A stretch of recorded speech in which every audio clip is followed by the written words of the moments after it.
எல்லாரும் எல்லாம் பெற்றிட வேண்டும் என்ற உன்னதமான வாக்கியத்திற்கிணங்க தன்னுடைய தந்தை காட்டிய அறவழியில் தன் பாதையை துவங்கியவர்.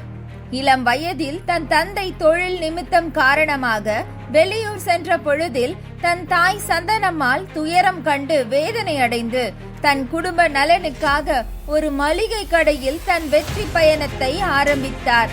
பின்பு சென்னையில் ஒரு தேநீர் கடையை ஆரம்பித்து தன் விடாமுயற்சியின் உழைப்பால் கடையின் வியாபாரத்தை பெருக்கினார்கள்.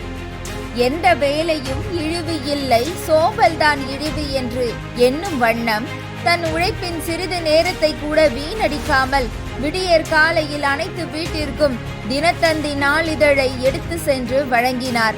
அக்காலத்தில் வாரம் 2 ரூபாய் என்று பெரிய தொகையை வார சீட்டாக மக்களிடம் பிடித்து அதிலும் வெற்றி கண்டார். தன்னிடம் சீட்டு சேர்பவர்களுக்கு பொருட்களை தவணை முறையில் வழங்கி மாத தவணை முறையை முதலில் அறிமுகம் செய்து அதிலும் வெற்றி கண்டு மக்கள் மனதில் இடம் பிடித்தார். வியாபாரத்தை பெருக்கும் வண்ணம் புதிய அதிநவீன ஷோரூம் ஒன்றை நிறுவி மக்களின் மனதை கவர்ந்து வெற்றி கண்டார். விடாமுயற்சியின் விளைவு விஸ்வரூப வெற்றி என்பது போல் தன் விடாமுயற்சியால் மர்ஃபி ரேடியோ என்பது எல்லோராலும் பெரிதும் கவரப்பட்டது. ஒன்றே குலம் ஒருவனே தேவன் என தன் ஷோரூம் வாசலில் இருந்து ஏக்கத்துடன் பார்த்த நாடோடி சமூக மக்களுக்கு மர்ஃபி ரேடியோ தவணை முறையில் கொடுத்து மகிழ்ந்தார்கள். தன் முயற்சியால் சென்னையில் விஜிபி கிளைகளை நிறுவி அதிலும் வெற்றியை தொட்டவர். தொண்டு செய்வாய் தமிழுக்கு துறைதோறும் துடித்தெழுந்தே என தாம் தமிழ் பால் கொண்ட பற்றின் காரணமாக சந்தனம்மாள் அறக்கட்டளை என்ற ஒன்றை உருவாக்கி பத்திரிகையாளர், எழுத்தாளர், கவிஞர் என பல தமிழ் உருவகங்களை உருவாக்கி விருது வழங்கி தன் தமிழ் தொண்டினை விரிவுபடுத்தும் வகையில் உலகை தமிழால் உயர்த்துவோம் என்ற வண்ணம் பிஜிபி உலக தமிழ் சங்கம் என்ற ஒன்றை உருவாக்கினார். 2019 ஆண்டில் இச்சங்க வெள்ளி விழாவில் 50 சான்றோர்களுக்கு விருது வழங்கி பெருமைப்படுத்தியவர்.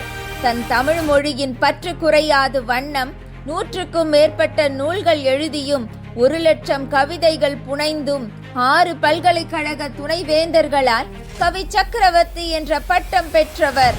எத்திசையும் புகழ் மணக்க இருந்த பெரும் தமிழனங்கே என்று உலகம் எங்கும் திருக்குறளை பரப்பும் வண்ணம் 178 திருவள்ளுவர் சிலை அமைத்து 18 திருக்குறள் மாநாடுகள் நடத்தியவர். இவர் Rishikesh, Mumbai, Andaman, Visakhapatnam, Malaysia, America, Australia, Ilangai போன்ற பல நாடுகளில் திருவள்ளுவர் சிலையை நிறுவினார்.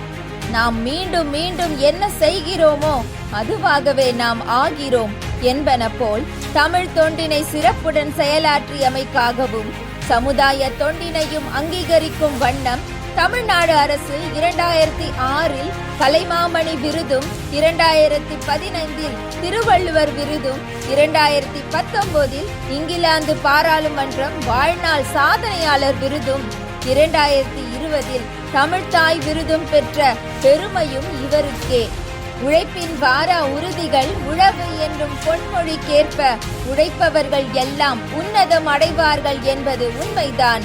ஓய்வில்லாத உழைப்பும் உறங்காத விழிப்பும் மட்டுமே மூலதனமாக விளங்கி நெல்லை சீமையிலே அழகப்புரம் என்ற கிராமத்திலே பிறந்து படிப்படியாய் வளர்ந்து உயர்ந்து நிற்கும் டாக்டர் விஜி சந்தோஷம் அண்ணாச்சி அவர்களை எம் கற்றல் கல்வி மேலாண்மை மைய விழாவிற்கு தலைமை விருந்தினராக வரவேற்பதில் பெருமை கொள்கிறது எம் கற்றல் கல்வி மேலாண்மை மையம்.